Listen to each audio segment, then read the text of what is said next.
Hi traders. 23rd of July நம்ம indicator எப்படி perform பண்ணியிருக்கு அப்படின்றத பார்த்துடலாம். ஸோ ஃபர்ஸ்ட் வந்து சப்போர்ட் அண்ட் ரெசிஸ்டன்ஸ் இண்டிகேட்டர் எப்படி ஒர்க் ஆகுதுன்னு பார்க்கலாம். ஸோ இன்னையோட மார்க்கெட் வந்து பார்த்திங்கன்னா நமக்கு சப்போர்ட் 2க்கு கீழே தான் வந்து ஓப்பனிங் கொடுத்தாங்க. ஸோ நமக்கான ட்ரேட் வந்து பார்த்திங்கன்னா ஒன்ஸ் நமக்கு இந்த சப்போர்ட் 2 பிரேக் அவுட் ஆகணும், இல்லை அப்படின்னா நமக்கு சப்போர்ட் 3ல ரிவர்சல் ஆகணும், இல்லைனா சப்போர்ட் 3 பிரேக் டவுன் ஆகணும். இந்த 3 ப்ராபபிலிட்டி. இல்லை அப்படின்னா நம்ம ஃபர்ஸ்ட் கேண்டிலோட க்ளோசிங்லேருந்து நம்ம செல்லுக்கான என்ட்ரி ப்ளேஸ் பண்ணலாம். ஸ்டாப் லாஸ் வந்து ஒரு சின்ன ஸ்டாப் லாஸ் சப்போர்ட்டுக்கு மேலே ஹோல்ட் ஆனால் எஸ்எல் வச்சுக்கலாம். ஸோ இது வந்து ஒரு சின்ன ஸ்டாப் லாஸ் வச்சு ட்ரேட் பண்ணுறது. ஸோ நம்மளோட ஃபர்ஸ்ட் என்ட்ரி வந்து பார்த்திங்கன்னா நமக்கு சப்போர்ட்டுக்கு மேலே கேண்டில் வந்து பிரேக் ஆகுறாங்க. ஸோ இந்த இடத்துல நமக்கான என்ட்ரி ஸ்டாப் லாஸ் வந்து பிரேக் அவுட் ஆன கேண்டில் லோ வச்சுக்கிறதுனால வச்சுக்கலாம், இல்லைனா சப்போர்ட்டுக்கு கீழே ஹோல்ட் ஆனால் எக்ஸிட் பண்ணுறதுன்னு பண்ணிக்கலாம். டார்கெட் வந்து நெக்ஸ்ட் ஹைஸை வந்து நம்ம டார்கெட் பண்ணலாம். ஸோ நமக்கு சப்போர்ட் 1 தான் டார்கெட். ஸோ நமக்கு பிரேக் அவுட் ஆன கேண்டில் வந்து பார்த்திங்கன்னா ஆல்மோஸ்ட் நமக்கு 80% ஆஃப் த டார்கெட் போயிட்டு அங்கேருந்து ரிவர்சல். ஸோ நம்ம எக்ஸிட் வந்து அரௌண்ட் ஒரு காஸ்ட் டு காஸ்ட் கிட்ட பண்ணிக்கலாம். ஸோ நெக்ஸ்ட் ட்ரேட் வந்து பார்த்திங்கன்னா நமக்கு புட் ஆப்ஷனுக்கான ட்ரேட் வந்து ட்ரிகர் இருக்காங்க. ஸோ ட்ரிகர் ஆனது மட்டும் இல்லாமல் நமக்கு இந்த இடத்துல ஒரு சின்ன கன்சல்டேஷன். ஸோ நமக்கு அப்பர் சைடு ப்ராப்பரான கேண்டில் கன்ஃபர்மேஷன் வைக்கும்போது வந்து கால் ஆப்ஷன் என்ட்ரி. ஸோ நமக்கு இந்த இடத்துல ஒரு சின்ன கன்சல்டேஷன். ஸோ கன்சல்டேஷன் ஹியூஜ் ஆகும்போது நம்ம ஹையர் த டைம் ஃப்ரேம் போயிட்டு மார்க்கெட்டில் செக் பண்ணிக்கலாம். ஸோ எத்தனை கன்சல்டேஷன் இருக்குது அப்படின்னு சொல்லி. ஸோ இந்த இடத்துல பாருங்கள் நமக்கு வெறும் இதில் ஒரே ஒரு கன்சல்டேஷன் தான். ஸோ நமக்கு 1 மினிட் டைம் ஃப்ரேமில் பார்த்திங்கன்னா நிறைய கன்சல்டேஷன் இருக்கும். ஸோ ஒன்ஸ் ஒரு இடத்துல மார்க்கெட் அதிகமாக கன்சல்டேட் ஆரம்பிக்குது அப்படின்னா நம்ம ஹையர் டைம் ஃப்ரேம் போயிட்டு அது கிராஸ் வெரிஃபை பண்ணிட்டு ட்ரேட் பண்ணிக்கலாம். ஸோ 1 மினிட்ல இந்த இடத்துல ஒரு சின்ன கன்சல்டேஷன்ஸ்.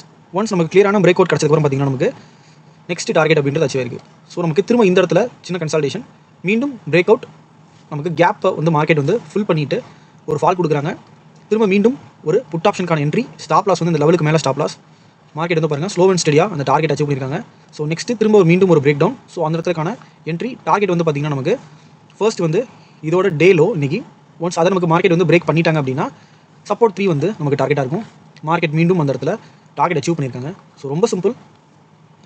இப்போ இந்த மாதிரி இடத்துலனா அதிகமான கன்சல்டேஷன் வரும்போது ஹையர் த டைம் ஃப்ரேம் வச்சுட்டு அந்த இடத்துல ப்ராப்பரான ரிவர்சல் இருக்கா அப்படின்னு மட்டும் செக் பண்ணிக்கலாம். இந்த இடத்துல பாருங்கள் நமக்கு ப்ராப்பரான ரிவர்சல் இருக்குது. So next entry. ஸோ 1 மினிட்ல ஒரு சப்போர்ட்லேயோ ரெசிஸ்டன்ஸ்லையோ நமக்கு கன்சல்டேஷன் ஆகுதுன்னா அந்த டைமில் மட்டும் ஹையர் த டைம் ஃப்ரேம் மட்டும் மாற்றி செக் பண்ணிக்கலாம். சிம்பிள். ஸோ மீண்டும் ஒரு ரிவர்சல். டார்கெட் வந்து டே லோ தான் நமக்கு ஹாஃப் டார்கெட்டாக இருப்பாங்க. ஸோ அந்த ஹாஃப் டார்கெட் வந்து மார்க்கெட்டோட ஒரு ப்ராப்பரான ரெசிஸ்டன்ஸாக ரியாக்ட் ஆவாங்க. இந்த இடத்துல பாருங்கள் நமக்கு மார்க்கெட்டில் ஆல்மோஸ்ட் ஹாஃப் ஆஃப் த இது வந்து ரெசிஸ்டன்ஸாக ரியாக்ட் இருக்காங்க. ஒன்ஸ் நமக்கு திரும்ப இதில் பிரேக் டவுன் நடந்திருக்கு. திரும்ப நமக்கு ஒரு U shape recovery. End of the day வந்து பாருங்கள் நமக்கு ஹாஃப் ஆஃப் த டார்கெட் வந்து அச்சீவ் பண்ணிட்டு க்ளோஸ் கொடுத்துருக்காங்க. ஸோ நமக்கு ப்ராப்பராக break out, break down, next ஸ்விங்ஸாக நம்மளால் கேல்குலேட் பண்ண முடியுது அப்படின்னா ப்ராஃபிட் அப்படின்றது ஷோராக பண்ண முடியும். ஸோ நமக்கு பேஷன்ஸ் கண்டிப்பாக இருக்கணும். சப்போர்ட்டில் கன்சல்டேஷன் ஆகுது அப்படின்னா அந்த டைமில் மட்டும் ஹையர் டைம் ஃப்ரேம் மாற்றி மார்க்கெட்டோட க்ளோசிங் மட்டும் செக் பண்ண போகிறோம். அதை தவிர்த்து மற்ற எல்லா டைமும் 1 மினிட்ல நமக்கு ட்ரைலிங் பண்ணால் போதுமானது. 1 மினிட்ல ட்ரைலிங் பண்ணும்போது தான் நம்மளால் almost 70 to 80% of the momentum கம்ப்ளீட்டாக கேப்சர் பண்ண முடியும். இதுவே நம்ம 5 மினிட்ஸில் ட்ரேட் பண்ணும்போது கேண்டோட கன்ஃபர்மேஷன் நமக்கு ரொம்ப லேட்டாக தான் கிடைக்கும். நெக்ஸ்ட் நமக்கு ரீட்ரேஸ்மெண்ட் வந்தாலும் நமக்கு லாசஸ் அப்படின்றது ஃபேஸ் பண்ணுற மாதிரி சுச்சுவேஷன் அப்படின்றது கிரியேட் ஆகும். That's it. ஸோ நெக்ஸ்ட் நம்ம ஸ்கேல்பிங் ஸ்ட்ராட்டஜி யாரும் பெருசாக பண்ணுறதில்ல. ஸோ அது பார்க்க வேணாம். ஸோ நம்ம ஆப்ஷன் பேர் லெவல்ஸ் வந்து இதுக்கப்புறம் கண்டிப்பாக ரெகுலராக பார்க்கலாம். ஸோ ஆப்ஷன் பேர் லெவல்ஸ் வந்து ஃபஸ்ட்டு பார்த்துடலாம். ஸோ ஆப்ஷன் பேர் லெவல்ஸில் நமக்கான என்ட்ரி வந்து பார்த்திங்கன்னா ஸ்ட்ரைக்ஸ் கேப் டவுன் ஓப்பனிங் கொடுத்துருக்காங்க. ஸோ அடுத்த மணி வந்து 23,900 கால் புட், 950 கால் புட் எடுத்துக்கலாம். ஸோ ஃபர்ஸ்ட் வந்து 900 கால். ஸோ நமக்கான கால் ஆப்ஷன் வேல்யூ வந்து பார்த்திங்கன்னா 162.13. ஸோ 162.13 நமக்கு எப்படி ஒர்க் ஆயிருக்காங்க அப்படின்னு பார்க்கலாம். ஸோ நம்மளோட டார்கெட் வந்து பார்த்திங்கன்னா 15 points target, 15 points stop loss.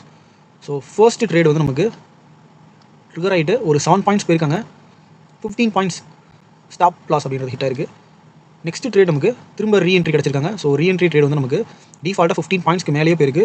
So overall 25 points momentum. So நமக்கு தேவையான 15 பாயிண்ட்ஸ் அப்படின்றது கிடச்சிருக்காங்க. ஸோ மார்க்கெட்டில் first trade loss, second trade profit rate, third வந்து நமக்கு கேண்டில் ஹோல்ட் ஆகல, பட் அந்த லெவலில் இருந்து ரெசிஸ்டன்ஸ் எடுத்து கீழே வந்துருக்காங்க. அதுக்கப்புறம் அந்த பர்டிகுலர் லெவலில் நமக்கு என்ட்ரிஸ் எதுவுமே கிடைக்கல.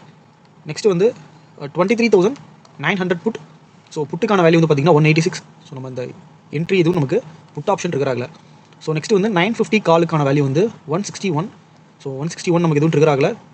ஸோ புட் ஆப்ஷனுக்கான வேல்யூ வந்து பார்த்திங்க அப்படின்னா நமக்கு 174. ஸோ 174 நமக்கு இந்த இடத்துல வந்து ட்ரிகர் ஆயிருக்காங்க. ஸோ ட்ரிகர் ஆனது மட்டும் இல்லாமல் நமக்கான 15 பாயிண்ட்ஸ் அப்படின்றது மார்க்கெட்டில் ஈஸியாக ட்ரேட் ஆயிருக்காங்க. ஸோ திரும்ப ஒரு ரீஎன்ட்ரி, அந்த பர்டிகுலர் ரீஎன்ட்ரி நமக்கு ஒரு நல்ல டார்கெட் அப்படின்றது போயிருக்கு. ஸோ அட் த மணியில் நம்ம ஆப்ஷன் பேர் பார்க்குறதுனால நமக்கு மார்க்கெட்டில் மொமெண்டம் இருந்தால் மட்டுமே தான் நமக்கான ப்ராஃபிட்ஸ் அப்படின்றது கிடைக்கும். இன்கேஸ் மொமெண்டம் இல்லை அப்படின்னா நமக்கு ப்ராஃபிட்ஸ் வந்து ஆப்ஷன் பேரில் கிடைக்காது. So maximum support and resistance level வச்சு ட்ரேட் பண்ணும்போது இந்த மணியில் ஒரு 60 to 80% ஆஃப் த மொமெண்டமை கேப்சர் பண்ண முடியும். At the same time option பேர் வச்சு ட்ரேட் பண்ணும்போது அட் த மணியில் மட்டும் தான் ட்ரேட் கிடைக்கும். ஸோ மொமெண்டம் இருந்தால் மட்டுமே தான் இதில் ஒரு பெரிய ப்ராஃபிட் பண்ண முடியும். இல்லை அப்படின்னா ஒரு 15 பாயிண்ட்ஸ் ப்ராஃபிட், ஒரு 15 பாயிண்ட்ஸ் லாஸ். ஸோ இந்த லெவல்ஸ்க்குள்ளே நம்மளால் ட்ரேட் பண்ணிட்டு இருக்க தான் முடியும். That's it. ஸோ நீங்கள் நம்ம இண்டிகேட்டர் யூஸ் பண்ணி கன்சிஸ்டண்ட்டாக ப்ராஃபிட் மேக் பண்ணணும் அப்படின்னா நம்மளை காண்டாக்ட் பண்ணலாம். வாட்ஸ்அப் நம்பர் வந்து பயோவில் இருக்குது. Thank you. Have a great day.